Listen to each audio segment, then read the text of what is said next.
موضوع الدرس في إثبات المعاد وأحوال القيامة سورة الواقعة تفسير ابن كثير.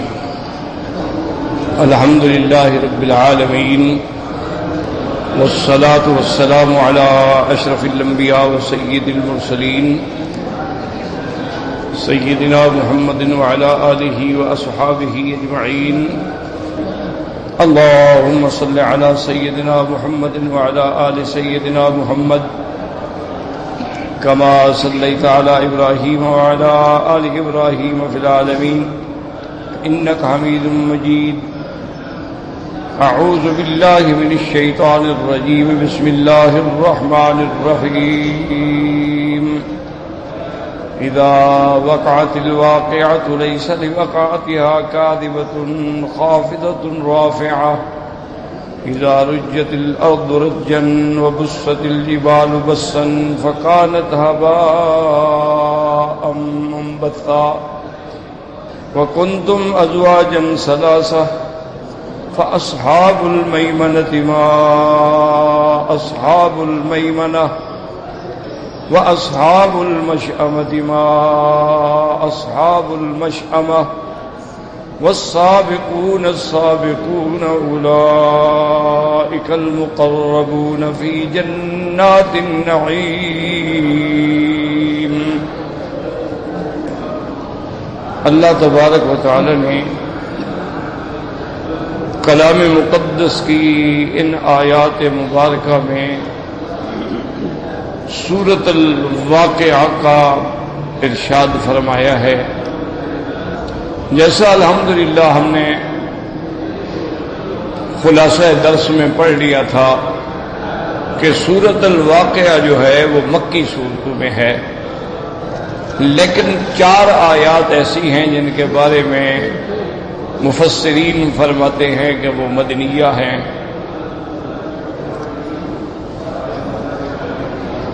أَفَبِهَذَا الْحَدِيثِ أَنْتُمْ مُدْهِنُونَ وَتَجْعَلُونَ رِزْقَكُمْ أَنَّكُمْ تُكَذِّبُونَ.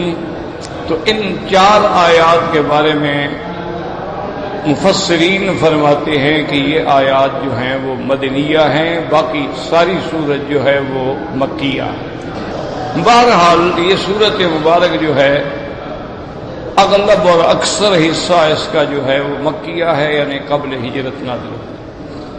اور اس کا عمود جو ہے یعنی بنیادی مضمون کیا ہے وہ قیامت، احوال قیامت. جیسا الحمدللہ متعدد بات پڑھ بھی چکے ہیں، سن بھی چکے ہیں کہ 3 مسائل ایسے ہیں جو بنیاد ہیں، اور تمام انبیاء، تمام اللہ کے رسول علیہم الصلاۃ والتسلیم یہ 3 مسئلے جو ہے وہ سب کے نزدیک متفق ہے، متحد ہے، ان میں کوئی اختلاف نہیں. اسی لیے علماء نے ان 3 مسائل پہ مستقل کتابیں لکھی ہیں. الاصول الثلاثہ کے 3 اصول، اور بعض علماء نے ان کو فرمایا الایمان بالثلاثیات کہ ان 3 چیزوں پر ایمان لانا، کیونکہ یہ ایسی بنیادی چیزیں ہیں کہ اگر ایک پر بھی ایمان نہ ہو تو آدمی مسلمان نہیں ہو سکتا. سب سے پہلے مسئلہ ہے توحید، پھر توحید کے تمام اقسام، توحید الوہیت ہے، توحید ربوبیت ہے، توحید فی الاسماء والصفات ہے. تو جب توحید کا بیان ہوگا تو شرک کا رد ہوگا. تو پہلا مسئلہ جو ہے وہ ہے توحید. دوسرا مسئلہ ہے اس بات نبوت اور رسالت کہ جتنے اللہ نے انبیاء بھیجے ہیں، رسول بھیجے، سربرحق ہیں، اللہ کے نبی ہیں، اللہ کے رسول ہیں، اللہ کے بھیجے ہوئے ہیں، ان سب پہ ایمان لانا ہے. کسی ایک کا انکار جو ہے وہ سب کا انکار. یہ دوسرا مسئلہ ہے. اور تیسرا مسئلہ ہے اس بات معاد. اس بات معاد کا معنی یہ ہے کہ ہم نے مرنے کے بعد اٹھنا ہے.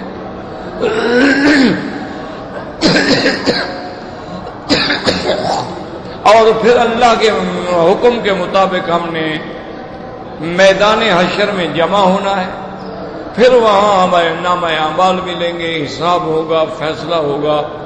جنت والے جنت میں جائیں گے اور جہنم والے جہنم میں جائیں گے. تو یہ 3 مسئلے جو ہیں یہ تو بنیاد ہے نا، اس میں کوئی اختلاف نہیں.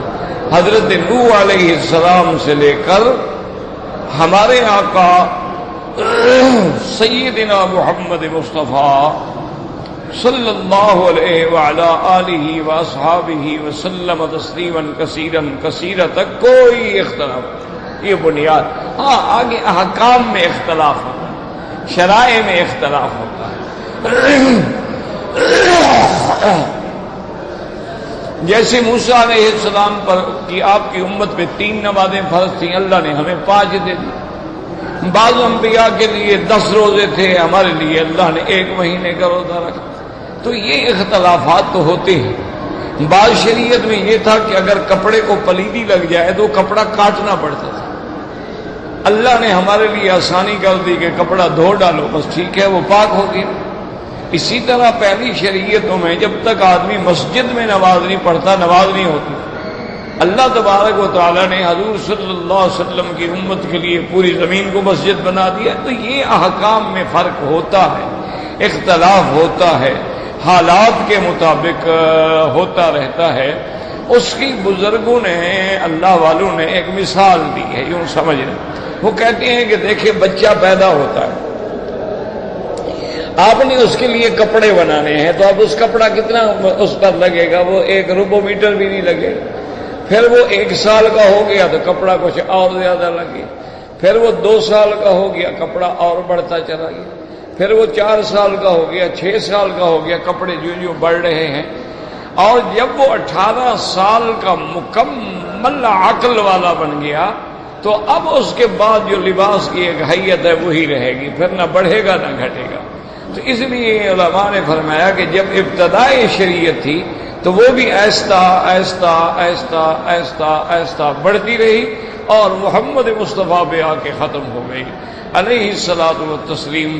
تو اب اس کو بدلنے کی کوئی ضرورت نہیں، اب قیامت تک کے لیے یہی دین ہے، یہی شریعت ہے، یہی نجات ہے، یہی صراط مستقیم ہے۔ ان الدین عند اللہ الاسلام، اور صاف اللہ نے فرما دیا وَمَن يَبْتَغِ غَيْرَ الْإِسْلَامِ دِينًا فَلَن يُقْبَلَ مِنْهُ وَهُوَ فِي الْآخِرَةِ مِنَ الْخَاسِرِينَ۔ تو اس لیے یاد رکھیں کہ اب دین کامل ہو گیا، نعمت تمام ہو گئی، اللہ راضی ہو گیا، اسلام پسندیدہ دین ہو گیا۔ اب اس سے کوئی بھی نکلے گا تو وہ مسلمان نہیں ہوگا، وہ کافر۔ یعنی آج اگر کوئی آدمی یہ دعویٰ کرے جیسے کہ یہودی کہتے ہیں، اسرائیلی کہتے ہیں، صہیونی کہتے ہیں کہ بھئی ہم تو دین موسیٰ علیہ السلام پہ ہیں اور موسیٰ علیہ السلام اللہ کا رسول ہے، اللہ کا کلیم ہے اور ہم کتاب تورات پہ عمل کرتے ہیں، تو یہ جھوٹ ہے، کیونکہ موسیٰ علیہ السلام نے خود خبر دی حضور کے آنے کی، اور اس کے بعد حضور نے واضح فرما دیا کہ لو کان موسیٰ حیا لما وسعہ الا اتباعی، کہ اگر آج موسیٰ علیہ السلام زندہ ہوتے تو وہ بھی میرے امتی بن کے رہتے۔ یعنی اب سب نبوت کے اور تمام احکامات منسوخ ہو گئے اور نسخ آ گیا، اب ایک ہی دین رہے گا اور ایک ہی دین کامل ہوگا۔ تو اللہ تبارک و تعالی اسی سے ہمارے لیے نجات کا ذریعہ بنائیں گے۔ تو اس لیے اچھی طرح سمجھ لیں۔ اب اگر عیسائی دعویٰ کریں کہ جی ہم عیسیٰ علیہ السلام کو مانتے ہیں، تو عیسیٰ علیہ السلام تو خود فرما گئے کہ مبشرا برسول یاتی من بعد اسمہ احمد، کہ میرے بعد ایک نبی آنے والا ہے جس کا نام احمد ہوگا، محمد مصطفیٰ ہوگا، مولود مکہ ہوگا، ہجرت مدینہ ہوگی، اس پر ایمان لانا، اس کے بغیر جو ہے وہ نجات نہیں ملے گی۔ تو لہذا اب یعنی اگر کوئی یہودی ہے، نصرانی ہے، جب اس کو اللہ کے نبی کے دین کی بات پہنچ گئی ہے، اگر وہ ایمان نہیں لے آئے گا تو وہ کافر ہوگا۔ یہ کوئی مداہنت نہیں ہے، یہ کھلی بات ہے۔ اسلام میں آدمی کو بڑی جرأت سے حق کہنا چاہیے اور بڑی صداقت سے حق بیان کرنا چاہیے۔ اس میں ڈرنے کی اور گھبرانے کی اور معذرتیں کرنے کی اور تعویلیں کرنے کی اور بہانے بنانے کی کیا ضرورت ہے؟ اب یہودی ہمیں مسلمان سمجھتے ہیں، وہ ہمیں کافر کہتے ہیں، اور یہودی تو یہ کہتے ہیں نعوذ باللہ کہ دنیا میں انسان ہی صرف ہم ہیں، باقی تو سب جانور ہیں۔ اور یہودیوں کا تو یہ عقیدہ ہے کہ بھی دنیا میں صرف ہمارا حق ہے اور کسی کا کوئی حق نہیں ہے۔ اسی لیے آج اللہ نہ کرے اللہ نہ کرے اللہ نہ کرے کوئی یہودی بننا چاہے اس کو وہ داخل نہیں کرتے اپنے دین میں. وہ دیکھتے ہیں کہ اس کا باپ کون تھا، ماں کون تھی، دادا کون تھا، فلاں کون تھا. وہ کہتے ہیں بھی ہم تو تمام عالم میں سب سے افضل قوم ہیں اور کوئی ہمارا ہمسر نہیں ہے، اور جو ہمارے دین کو نہیں مانتا ہے وہ کافر ہے.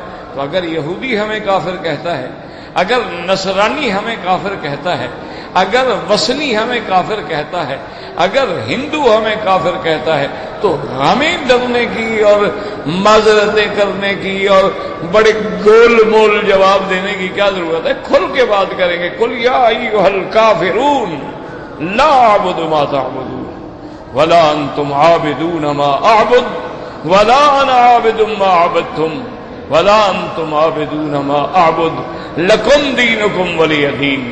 مسیلمۃ بن الکذاب نے، جس نے نبوت کا دعویٰ کیا تھا، اس نے میرے آقا رحمت دو عالم صلی اللہ علیہ وسلم کے پاس پیغام بھیجا. اس نے کہا کہ یا محمد صلی اللہ علیہ وسلم، میرے پاس ایک بڑی طاقت ہے، میرے پاس ایک بڑی قوت ہے. اس دور میں 70,000 اس کا آدمی فوج میں تھا صرف. مسیلمۃ الکذاب یہ یمامہ میں پیدا ہوا، یہ ریاض کے قریب ایک جگہ ہے، بنو حنیفہ قبیلے میں سے. تو یہ وہاں پیدا ہوا تھا اور پھر نبی بن بیٹھا. اور جب نبی بن گیا تو کیونکہ دیکھیں نا، جب اللہ کی ناراضگی ہو نا جی، پھر آدمی کو کوئی بات سمجھ نہیں آتی ہے اصل. اسی لیے ایک اللہ والے نے کیا بڑی بات کی ہے، اس نے کہا کافروں کا حال دیکھو کہ بشر کو نبی نہیں مانتے. کہتے ہیں بشر ہے، ہماری طرح کھاتا پیتا ہے، ہم نبی کیوں مان لیں؟ تو بشر ان کے نزدیک نبی نہیں بن سکتا، لیکن حجر خدا بن سکتا. نے کہا دیکھیں کتنا بدعقلی ہے کہ بشر تو نبی نہیں بن سکتا، لیکن پتھر کے بت جو ہیں وہ خدا بن گئے ہیں. تو بشر کو نبی نہ ماننے والے حجر کو خدا مان رہے ہیں. تو اس سے اللہ تبارک و تعالیٰ کا عتاب اور عذاب کیا ہونا چاہیے. تو اس لیے ہمیشہ یاد رکھیں کہ یہ سارے مجرد تعویلات ہوتی ہیں. اللہ نے فرما دیا کہ میرے مدنی کھل کے اعلان کر دو، قل یا ایھا الکافرون لا اعبد ما تعبدون. یہ جب مسلمان اپنے دین کے معاملے میں مداہنت کرتا ہے نا جی، اس وقت اس کا نتیجہ یہ نکلتا ہے کہ وہ خود کمزور نہیں ہوتا، پوری امت کو کمزور کر دیتا. اور جب آدمی دین پہ ڈٹ جاتا ہے اور دین پہ ثابت قدم رہتا ہے تو وہ پھر ساری دنیا کو ہلا دیتا ہے. یہ نہ سمجھا کرے کہ ایک آدمی کیا کر لے گا. حضور جب تشریف لائے تو ایک نہیں تھے، ابتدا میں کتنے صحابہ مسلمان ہو گئے؟ 40. اور اس کے بعد 82 آدمی، 13 سال کی محنت میں 82 آدمی. تو اگر اندازہ کریں، لیکن ایک ایک آدمی جو تھا وہ امت تھی. وہ 82 آدمی ایسے نہیں، وہ آسمان کے ستارے تھے، وہ اسلام کا نمونہ تھے. 2 صحابہ سفیر بن کر، قاصد بن کے مسلمانوں کے خلیفے کا پیغام لے کے گئے ایک بادشاہ کے پاس. وہ بادشاہ جو ہے وہ روم کے تابع تھا. اس کی دربار میں جب پہنچے تو پہلے تو ان کی درباریوں نے دیکھ کے حیران ہوئے کہ یہ کون ہے؟ بوریوں کی سلوار ہے، بوریوں کا قمیص ہے، رسیوں کے ازار بند ڈالے ہوئے ہیں، اور جو تلوار ہے اس پہ پھٹیچر سے کپڑے لپیٹے ہوئے ہیں. انہوں نے کہا یہ کون لوگ ہیں؟ یہ اس مسلمانوں کے سفیر ہیں. لیکن بہرحال انہوں نے کہا ٹھیک ہے. اب جناب وہ دھڑلے سے جا رہے ہیں، بادشاہ کا دربار لگا ہوا ہے، قالینیں بچھی ہوئی ہیں، بادشاہ تخت پہ بیٹھا ہے، لوگ سارے سامنے سرنگوں کھڑے ہیں، اور جو بھی آتا ہے وہ پہلے سجدہ کرتا ہے، پھر کھڑا ہوتا ہے، پھر گردن جھکا کے ہاتھ باندھتا ہے. سیدھے جائے گا. والسلام علی من اتبع الہدی. بادشاہ نے کہا کون ہو تم؟ اور نے کہا مسلمان ہیں، ہمیں ہمارے بادشاہ نے بھیجا ہے، ہمارے خلیفہ نے بھیجا ہے تمہارے پاس. اس نے کہا پتہ نہیں یہ کوئی کارٹون ہے، جوکر ہیں، مذاق کر رہے ہیں، کیا ہے؟ انہوں نے کہا اچھا کیا کہتا ہے ابھی تمہارا بادشاہ؟ انہوں نے کہا بڑی سیدھی سادی بات ہے، اسلم تسلم، اسلام لے آؤ بچ جاؤ گے، اگر اسلام نہیں لے آتے ہو تو ہمارے باج گزار بن جاؤ، ہمارے تابع بن جاؤ، ہمیں جزیہ ادا کرو، ہم تمہاری حفاظت کریں گے. اور اگر یہ دونوں باتیں نہ مانو تو پھر میدان میں آؤ، تلوار فیصلہ کرے گی، جو کامیاب ہوگا فاتح بن جائے گا، جو شکست کھائے گا مفتو ہو جائے گا. بادشاہ سن رہا ہے اور حیران ہو رہا ہے کہ کیا کہہ رہے ہیں. بادشاہ نے حکم دیا اپنے غلاموں کو کہ ایک ٹوکرے میں مٹی لے آؤ. وہ لے آئے تو بادشاہ نے کہا ان کو یہ ٹوکرا دے دو اور یہ دیکھو یہ تمہارا بادشاہ کا جو پیغام ہے نا میں نے پھاڑ دیا ہے، اور ہمارا جواب یہ ہے یہ لے جاؤ، یہ تمہارے منہ میں مٹی ہے، کرو مقابلہ ہمارا. انہوں نے جناب وہ مٹی کا ٹوکرا لیا، سر پہ رکھا اور کھڑے ہو گئے، الحمدللہ الحمدللہ الحمدللہ. بادشاہ نے کہا ان کو کیا ہو گیا؟ انہوں نے کہا بے وقوفو کیا ہو گیا تمہیں؟ انہوں نے کہا ہم اللہ کا شکر ادا کر رہے ہیں. انہوں نے کس بات کا شکر کرے؟ انہوں نے کہا حکومت مٹی پہ کی جاتی ہے، تم نے اپنے ملک کی مٹی اپنے ہاتھوں سے ہمیں دے دی ہے، انتظار کرو کل ہماری فوجیں آ رہی ہیں. دوسرے دن حملہ کیا، فتح کر لیا. تو یہ جو ہے نا جی میں کرنا کافروں کے آگے، وہ جی جہاد یوں ہوتا ہے اور یوں نہیں ہوتا ہے، اور قتال یوں ہوتا ہے اور نہیں ہوتا ہے، اور یہ کمزوریاں اور کیا ہے؟ اللہ کے قرآن کو بدل ڈالو گے. یعنی مجھے دربن میں ایک ہندو لڑکے نے پوچھا تھا ایک دفعہ، کہنے لگا جی مسلمانوں کا مذہب میں یہ لکھا ہوا ہے کافروں کو قتل کر دو اور کافروں کو قتل کر دو، اور یہ بھی لکھا ہوا ہے کہ ایک وقت آئے گا کہ کسی یہودی کو پناہ نہیں ملے گی، وہ کسی پتھر کے پیچھے چھپے گا تو پتھر پکارے گا یا مومن یا مسلم تعال ورائی یہودی، آؤ میرے پیچھے یہودی چھپا ہوا ہے اس کو قتل کرو. یہ کیا ہے؟ انہوں نے کہا تم نے یہ پتہ کیا ہے کہ یہ کب ہوگا؟ انہوں نے کہا مجھے نہیں پتا. انہوں نے کہا جب عیسیٰ علیہ السلام نازل ہوں گے تو پوری دنیا میں اسلام کا غلبہ ہوگا، دجال مٹ جائے گا، صلیب کو توڑ دیا جائے گا اور کسی یہودی کو پناہ نہیں ملے گی. تو میں نے کہا یہ تو عیسیٰ علیہ السلام جب آئیں گے تو وہ جناب یہ حکم دیں گے، تو عیسیٰ علیہ السلام کی برائی بیان کرو، ہمارے پیغمبر کی برائی کیوں کرتے ہو؟ بے عقل کرو.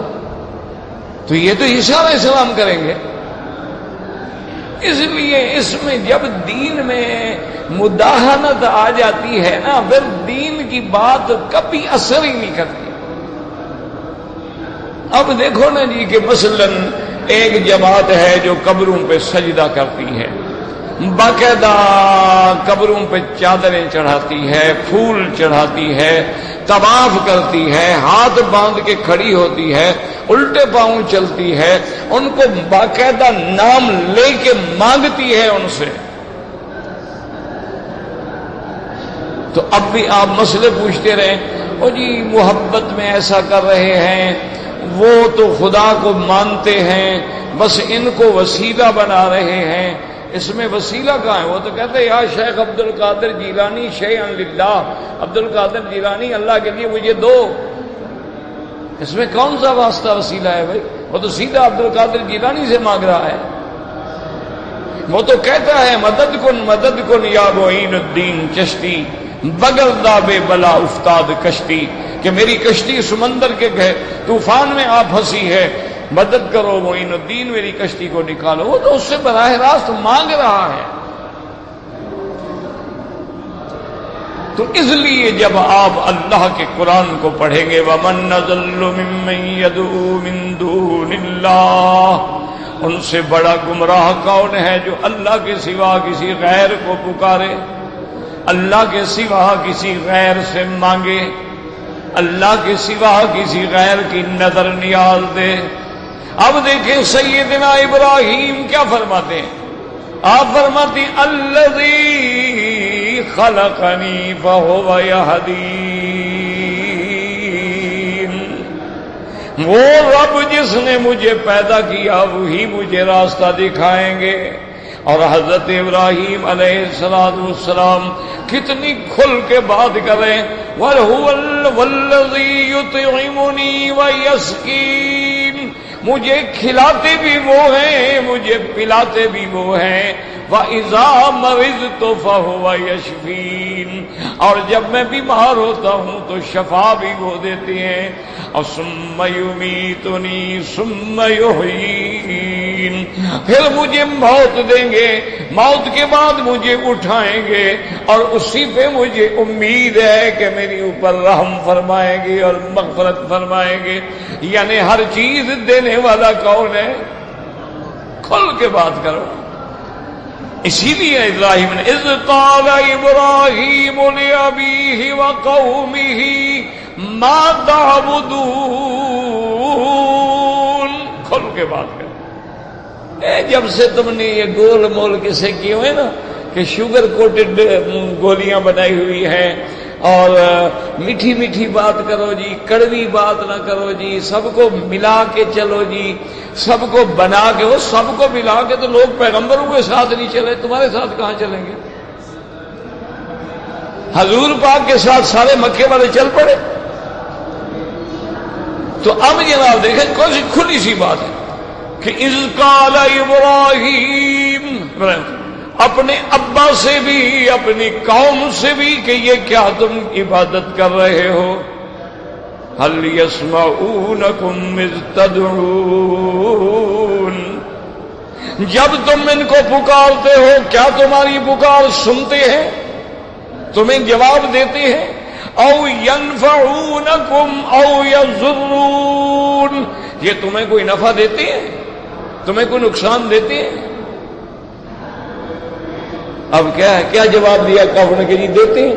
نہیں، بل وجدنا آباءنا كذلك يفعلون، انہوں نے کہا ابراہیم علیہ السلام یہ کرتے تو کچھ نہیں، نہ تو یہ نفع دیتے ہیں، کیوں یہ جواب؟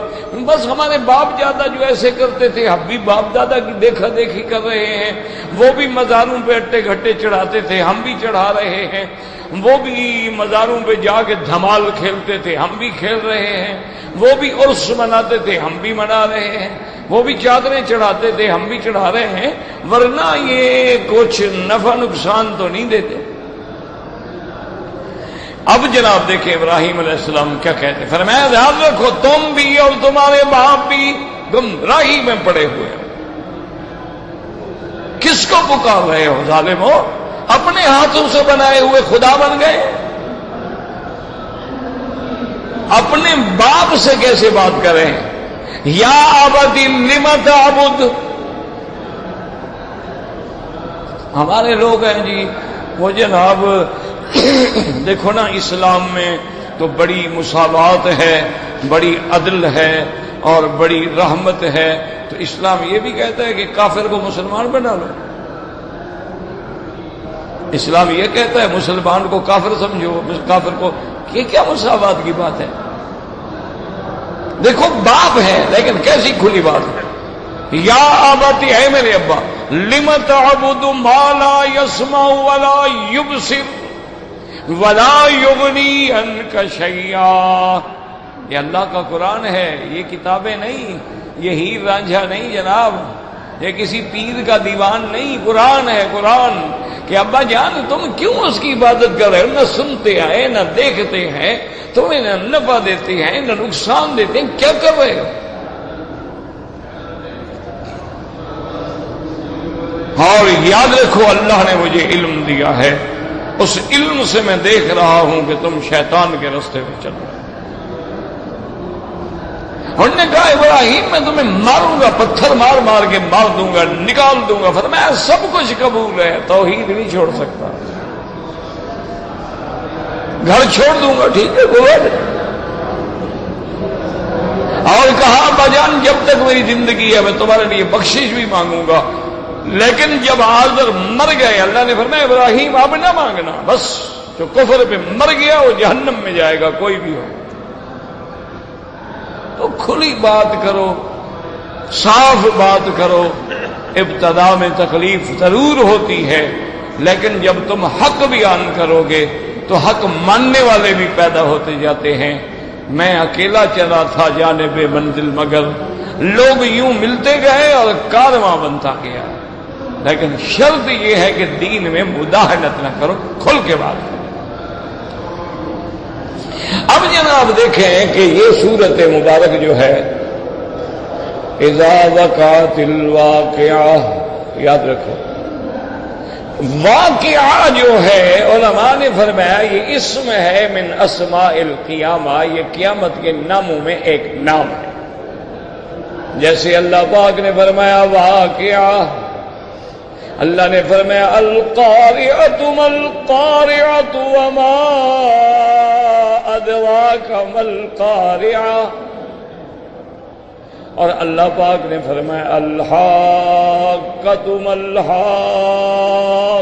وما ادراک ما الحاقۃ، اور کہیں اللہ تبارک و تعالی نے ارشاد فرمایا الساعۃ ان زلزلۃ الساعۃ شیء عظیم، اور کہیں اللہ نے فرمایا قیامہ، کہیں اللہ تبارک و تعالی نے فرمایا راجفہ، کسی جگہ اللہ تبارک و تعالی نے ارشاد فرمایا ان کے اسماء میں سے کئی نام ہیں۔ تو یاد رکھو کہ جتنے نام زیادہ ہوتے ہیں اتنی ہیبت اور اتنی عظمت بھی زیادہ ہوتی ہے۔ یہاں کیا فرماتے ہیں اذا وقعت الواقعہ، اصل ترجمہ کیا اذا قامت القیامہ، جب قائم ہوگی قیامت، لیکن یہاں دیکھو الف لام، لام کمال کے لیے ہے، یہاں لفظ ہے نا الف لام ہے نا، لام کمال کے لیے ہے اور تا جو ہے وہ مبالغہ کے لیے ہے۔ اذا وقعت الواقعہ، الواقعہ لام کمال کے لیے ہے اور تا جو ہے وہ مبالغے کے لیے ہے، اس لیے ورنہ یہ بھی ہو سکتا تھا نا واقعۃن، نہیں فرمایا الواقعہ اذا وقعت الواقعہ۔ یاد رکھو واقعہ مانا ہونے والی، جو جس کوئی تکذیب نہیں کر سکتا ہے، کوئی ٹال نہیں سکتا، تو اس کو کہتی ہیں کہ یہ کلام جو ہے اس میں یاد رکھیں کہ یہ مجاز ہے، اصل میں تو قیامت ہوگی نا، تو قیامت ہونا، اور یہاں قرآن کہتا ہے واقع ہوگی، تو واقع تو قیامت ہوگی نا، لیکن اسی کا نام رکھ دیا گیا الواقعہ۔ کیوں؟ جیسے کہ کہتے ہیں کہ نہارہ صائم ولیلہ قائم، کہ اس کے دن روزے میں اور راتیں قیام میں۔ اب دن تو روزہ نہیں رکھتے نا، روزہ تو وہ بندہ دن میں رکھے گا نا، رات کو تہجد تو وہ بندہ پڑھے گا، یہ تھوڑا کہ رات کھڑی رہے گی۔ تو معنی یہ ہوتا ہے کہ جب مبالغہ کیا جاتا ہے تو کہتے ہیں نہارہ صائم واللیلہ قائم، یا کہنے دیتے ہیں زید عدل، اب زید عدل تو نہیں ہوتا نا، عدل کرنے والا ہوتا ہے، لیکن کثرت عدل سے اس کو بطور مبالغہ کہہ دیا جاتا ہے کہ زید گویا خود عدل ہے۔ زید جود، اب زید جود تھوڑا ہوتا ہے، جواد ہوتا ہے، لیکن سخاوت کی بنا پہ مبالغے میں کہہ دیتے ہیں کہ زید جود۔ تو یہاں بھی چونکہ قیامت میں ہر حال میں ہونا ہے، لہذا اس کا نام ہی واقعہ رکھ دیا گیا، ورنہ اصل تو وہ قیامت ہے نا۔ اس لیے مفسرین جب ترجمہ کریں گے تو وہ کہیں گے اذا قامت القیامت، جب قیامت قائم ہوگی، لیکن اللہ نے فرمایا اذا وقعت الواقعۃ، جیسے دوسری صورت میں سأل سائل، سأل سائل بعذاب ربک، اللہ کے بندہ پوچھ رہا ہے کب ہوگا؟ فرمایا واقع، اللہ کا عذاب ہر حال میں ہوگا، عذاب رب واقع۔ تو یہاں بھی لفظ ہے واقعہ۔ اچھا، اب حرف آ گیا اذا کا، یاد رکھو میں نے آپ کو بتایا تھا کہ کبھی اذا ظرف کے لیے ہوتا ہے اور کبھی اذا شرطیہ ہوتا ہے اور کبھی اذا مفاجعہ کے لیے ہوتا ہے۔ تو اذا جو ہے ظرفیہ، تو بعض علماء فرماتے ہیں کہ یہاں خالص ظرفیت کے لیے ہے کہ اذا وقعت الواقعہ، جس زمانے میں جس وقت میں وہ قیامت قائم ہوگی۔ وہ کہتے ہیں کہ یہ اذا جو ہے خالص ظرفیت کے لیے ہے کہ اذا وقعت الواقعۃ، اور جیسے اذا سالک عبادی انی فانی قریب اجیب دعوت الداع اذا دعان، وہاں بھی ظرف کے لیے ہے، ظرف زمان کے لیے ہے۔ اللہ فرماتے میرا بندہ جس وقت جس گھڑی جس جگہ جہاں چاہو مجھے پکارو، میں تیرے قریب ہوں، پکار سننے والا۔ میرے لیے سیڑھیاں لگانے کی ضرورت نہیں ہے، میرے لیے کسی وزیر مشیر کی سفارش کی ضرورت نہیں ہے، مجھے تم براہ راست پکارو۔ جب تم پکارتے ہو تو اللہ تبارک و تعالیٰ فرماتے ہیں کہو میرے بندے کیا کہتے ہیں۔ تو اس لیے یہاں بھی فرمایا کہ اذا جو ہے ظرفیت کے لیے ہے۔ اچھا، بعض علماء کا ایک اور قول بھی ہے، وہ کہتے ہیں کہ اذا شرطیہ ہے، شرطیہ ہے۔ تو شرطیہ اگر مانیں گے تو پھر اس کے لیے لازمی بات ہے کہ جزا ہوگی۔ یاد رکھو جہاں شرط ہوگی وہاں جزا ہوگی، یہ ہمیشہ یاد رکھ لیں۔ تو اب اگر اس کو ہم نے شرطیہ مان لیا تو جزا کیا ہوگی؟ وہ فرماتے ہیں جزا مقدر ہے، اذا وقعت الواقعۃ فرأیت کذا وکذا، کہ جب قیامت قائم ہوگی تو میرے بندے پہ تو دیکھے گا مختلف چیزیں دیکھنے والی۔ تو وہ کہتے ہیں کہ اذا شرطیہ ہے اور جزا جو ہے یہاں مقدر ہے، محذوف ہے، یعنی فرأیت کذا وکذا من الاحوال اذا وقعت الواقعہ لیس لوقعتها کاذبۃ۔ یاد رکھو یہ نفخہ ثانی کے بعد ہے۔ نفخات کتنے ہوں گے؟ 2 نفخے ہوں گے۔ بعض علماء کہتے ہیں 3 نفخات ہوں گے، لیکن راجح قول یہ ہے کہ نفخات 2 ہوں گے۔ جیسے اللہ فرماتے ہیں وَنُفِخَ فِي الصُّورِ فَصَعِقَ مَن فِي السَّمَاوَاتِ وَمَن فِي الْأَرْضِ إِلَّا مَن شَاءَ اللَّهُ ثم نفخ فيه أخرى فإذا هم قيام ينظرون۔ اللہ فرماتے ہیں جب سور پھونکا جائے گا سب دنیا ختم ہو جائے گی، اور اس کے بعد پھر جب ہم دوبارہ سور پھونکیں گے تو سب کھڑے ہو جائیں گے۔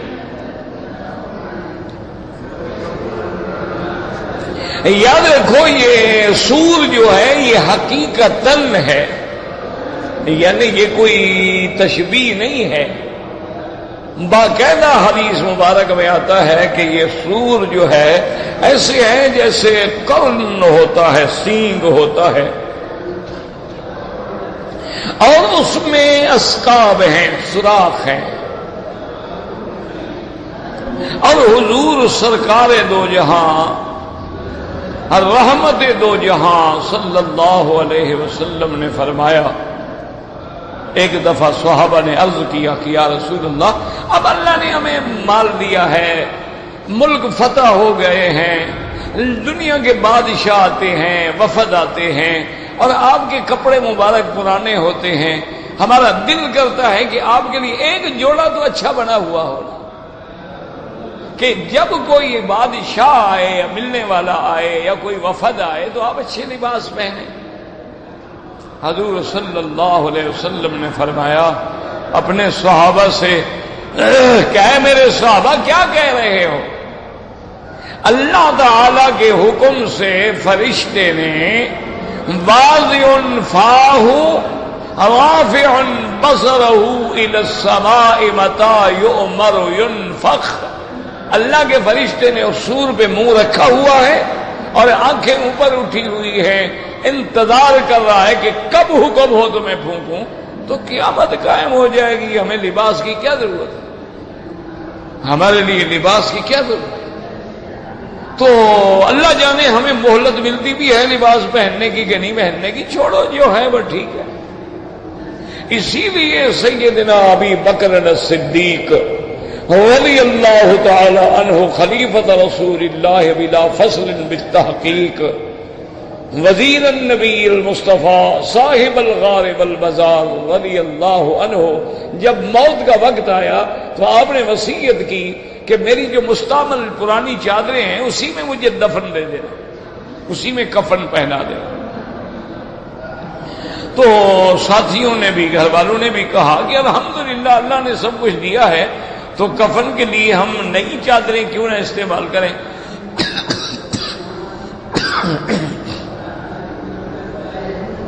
تو فرمایا کہ نئے کپڑوں کی زندوں کو ضرورت ہوتی ہے، مردوں کو نئے کپڑوں کی کیا ضرورت ہے؟ اصل تو ہے اللہ راضی ہے تو پھر آگے جنت ہے، اور اللہ نعوذ باللہ اگر ناراض ہے تو آپ ریشمی کفن پہنائیں اور تابوت بنوائیں اور سنگ مرمر لگوائیں۔ آگے تو دو پوزیشنیں ہیں، یا قبر باغ جنت ہوگا یا جہنم کا گڑھا ہوگا، وہاں کوئی شکام نہیں آتا، وہاں تو جناب صرف آپ کا ایمان اور اعمال صالحہ۔ اسی لیے حضور نے فرمایا کہ جب آدمی کو دفن کرو تو آدمی سب ساتھیوں کو چاہیے وہ قبر پہ کھڑے ہو کے دعا کریں کہ یا اللہ ہمارے ساتھی کو ثابت قدم رکھ۔ آپ نے فرمایا الآن یسأل، ابھی سوال جواب ہوگا۔ تو بہرحال تو یاد رکھیں کہ ایک نفخہ ہوگا، پہلے سور پھونکیں گے، سب چیزیں دنیا میں جو ہے ختم، اور وہ سور بھی ایسے اچانک آئے گا۔ اب آپ نے دیکھا نہیں، لوگ سوئے ہوئے زلزلہ آ گیا، یعنی آپ حیران ہوں گے کہ 40 سیکنڈ سے لے کر زیادہ سے زیادہ کسی جگہ وہ 1.5 منٹ رہا، لیکن 40 سیکنڈ 1.5 منٹ کے اندر پوری دنیا کو ہلا ڈالا۔ تو آپ اندازہ کریں کہ جب قیامت ہوگی تو اس وقت کیا حال ہوگا۔ یہ تو غافل ہے نا جی، اس وقت آیا جھٹکا بلڈنگوں، لوگ باہر نکل آئے، لا الہ الا اللہ لا الہ الا اللہ استغفار پڑھ رہے ہیں، ڈر رہے ہیں، جب 2 دن گزر جائیں گے سب بھول جائیں، بات ہی ختم۔ زلزلہ ہے، لوگ اتنی سردی میں بغیر کپڑوں کے چھوٹے چھوٹے بچوں کو سینے سے لگا کے سڑکوں پہ کھڑے ہیں، اور ٹی وی پہ ڈرامے آ رہے ہیں، گانے آ رہے ہیں، اور یہاں عورتیں آ رہی ہیں، بال کھلے ہوئے ہیں جناب، اور روزانہ نیا فیشن پہن کے بیٹھی ہیں۔ تم اللہ کے عذاب کو چیلنج کر رہے ہو، اور کم سے کم جب عذاب کی گھڑی ہے اس وقت تو ڈر جاؤ، تھوڑا سا تو ڈر جاؤ، تھوڑا سا تو شرم کر لو نا۔ بالکل یعنی کوئی فرق نہیں آیا، کہیں ڈرامہ ہے، کہیں گانا ہے، کہیں ناچ ہے، کہیں کوئی اشتہار ہے، کہیں کچھ ہے، اسی طرح جناب عورتوں کو دکھایا جا رہا ہے، کوئی ذرہ برابر اس میں تبدیلی نہیں آئی کہ بھی تمام چینل پہ قرآن کی تلاوت لگا دو، تمام چینل پہ احادیث رسول اللہ صلی اللہ علیہ وسلم جو قیامت کے بارے میں ہے ان کی سی ڈی لگا دو، کوئی مشکل نہیں۔ تمام چینل پہ علماء نے جو قیامت کے بارے میں کتابیں لکھی ہیں، کسی ایک بندے کو بٹھا دے، وہ واقعات پڑھنے شروع کر دے، ادھر سوچ ہی نہیں۔ بس یہ ہے کہ بھئی کتنا شدت تھی، وہ 6.3 تھا یا 7.3 تھا یا فلاں جگہ 4.3 تھا، اور اس کی بنیاد فلاں تھی اور فلاں تھی اور فلاں تھی، یہ خبریں دی جا رہی ہیں، لیکن یہ کوئی نہیں کہہ رہا کہ اللہ کے عذاب کے کوڑے برس رہے ہیں کہ بندو جاگو، بیدار ہو جاؤ، اب بھی وقت ہے مجھے منا لو، اب بھی وقت ہے کہ میرے دروازے پہ گر جاؤ اور گڑ گڑا کے مجھ سے مانگ لو، اب بھی آ جاؤ دروازے پہ تو اللہ اپنی رحمت فرما دیں گے۔ اس کی طرف کوئی خیال ہی نہیں، وہ کہتے ہیں جی ہوتا رہتا ہے، ہر ملک میں آتے رہتے ہیں۔ چلو ہر ملک میں جو آتے رہتے ہیں تم لے آتے ہو کہ خدا لے آتا ہے؟ یہ تو ایمان ہے نا، بچے تو کافر کا بھی پیدا ہوتا ہے، بچہ مسلمان کا بھی پیدا، فرق یہ ہے کہ مسلمان سیدھی اللہ کی طرف نسبت کرے گا کہ مجھے اللہ نے اولاد دی ہے، اور کافر کہے گا جی ٹھیک ہے ہم جوان ہیں، بیوی میری جوان تھی، ہم نے انجوائے کیا، بچہ پیدا ہو گیا، اس میں اللہ کا کیا کام ہے؟ تو تمہیں کس نے پیدا کیا تھا بدبخت؟ تمہاری اس بیوی کو کس نے پیدا کیا؟ تمہارے اندر یہ طاقت و قوت کس نے پیدا کی؟ وجہ یہی ہے، کافر اسباب میں کھو جاتا ہے اور مومن مسبب الاسباب کی طرف چلا جاتا ہے۔ تو یہ فرق ہے مومن کا، ورنہ اولاد تو سب کو ہوگی، دکھ سکھ تو سب کو آئے گا، مصائب و آلام بھی سب پہ آئیں گے، لیکن مومن سمجھتا ہے کہ ہمارے آقا نے فرمایا ہے ما نزل بلاء الا بذنب، اللہ کوئی عذاب نہیں بھیجتے جب تک کہ ہم گناہ نہیں کرتے، اور وہ عذاب کیسے ٹلیں گے حضور نے نسخہ بھی بتلا دیا، وما رفعت الا بتوبۃ، کہ توبہ کرو اللہ اپنے عذاب اٹھا دے۔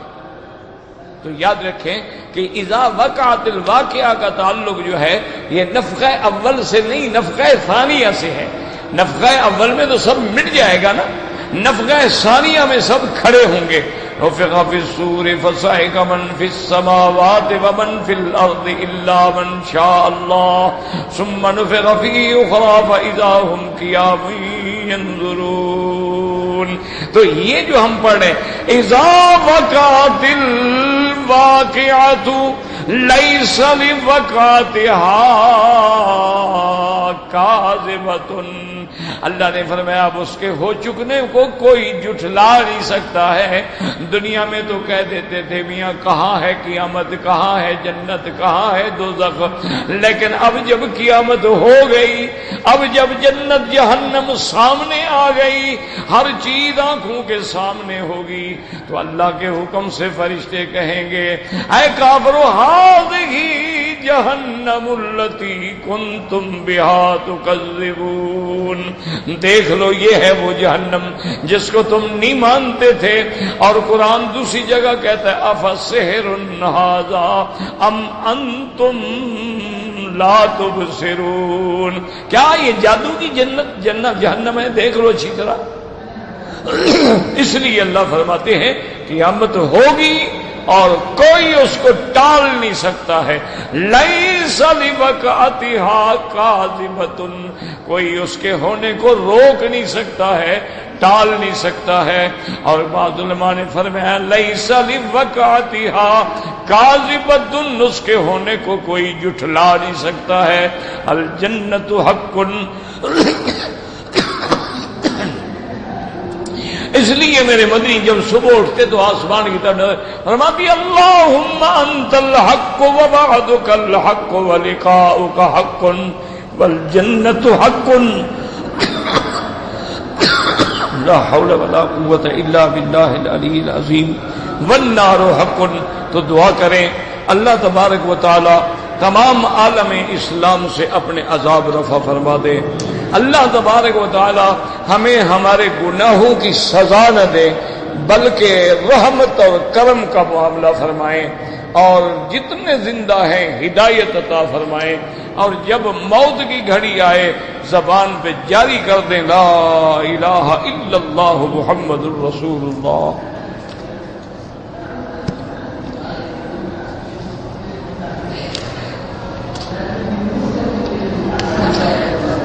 کہتے ہیں جی کہ اگر ایک بچے کے پیدا ہونے کو 14 دن گزر گئے ہیں تو عقیقہ ہو سکتا ہے، بالکل سنت ہے 7ویں دن یا 14ویں دن، بالکل کریں، غفلت نہ کریں۔ لڑکا ہو تو 2 دمبے 2 بکرے، یا لڑکی ہے تو 1 ذبح کریں، پکا کے کھلائیں، ویسے تقسیم کریں، بہرحال اس میں غفلت نہ کریں، یہ سنت ہے، اور پھر اس پر متواتر عمل چلا رہا ہے۔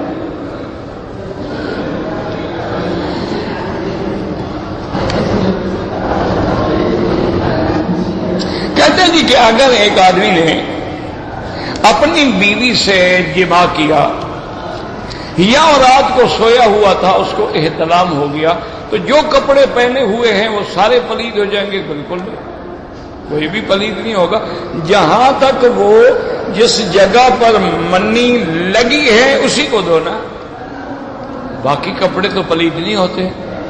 باقی کپڑے جو ہے نہ ان کو دھونے کی ضرورت ہے اور نہ ان کو صفائی کی ضرورت ہے۔ جس جگہ صحیح حدیث میں آتا ہے، بی بی عائشہ صدیقہ رضی اللہ تعالی عنہا نے فرمایا، کنت اغسل منیا من ثوب رسول اللہ صلی اللہ علیہ وسلم، کہ میں نے حضور صلی اللہ علیہ وسلم کے کپڑے پہ اثر ہوتا تو میں نے اس کو دھویا ہے۔ ویسے بہرحال اس منی کے مسئلے میں بھی علماء میں بڑا اختلاف ہے، لیکن جمہور کی رائے یہی ہے کہ اس کو ہر حال میں دھویا جائے۔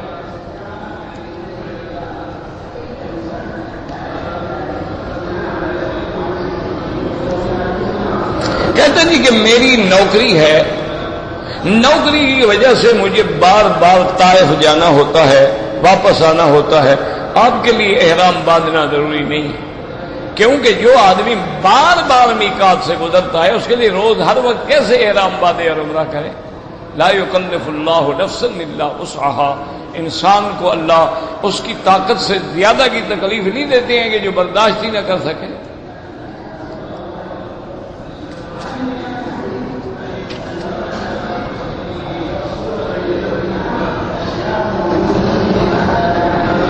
کہتے ہیں جی کہ اگر کوئی شخص دم کا گوشت پکا کر یا صدقے کا گوشت پکا کر کسی دوست کو کھلائے تو اس کو کھانا جائز ہے یا نہیں؟ پہلی بات تو یہ یاد رکھو کہ دم ہو یا صدقہ ہو، اس کا گوشت ہمیں غریبوں کو دینا چاہیے، مسکینوں کو دینا چاہیے۔ آپ نے غریب کو دے دیا، اب غریب نے وہ گوشت پکا کے اپنے دوستوں کو کھلایا تو کوئی حرج نہیں، کیوں؟ ہم نے تو غریب کو دے دیا ہے۔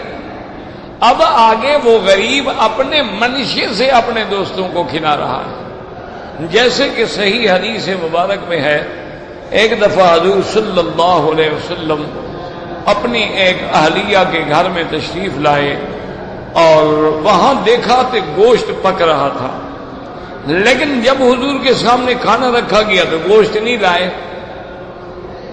سادہ روٹی رکھ دی اور جو کچھ موجود تھا۔ تو حضور نے فرمایا بھی میں نے تو دیکھا تمہارے گھر میں گوشت پک رہا ہے تو مجھے گوشت کیوں نہیں کھلایا؟ انہوں نے کہا یا رسول اللہ یہ صدقۃ، وہ گوشت صدقے کا تھا اور آپ تو صدقہ کھاتے نہیں، آپ تو صدقہ قبول نہیں فرماتے ہیں۔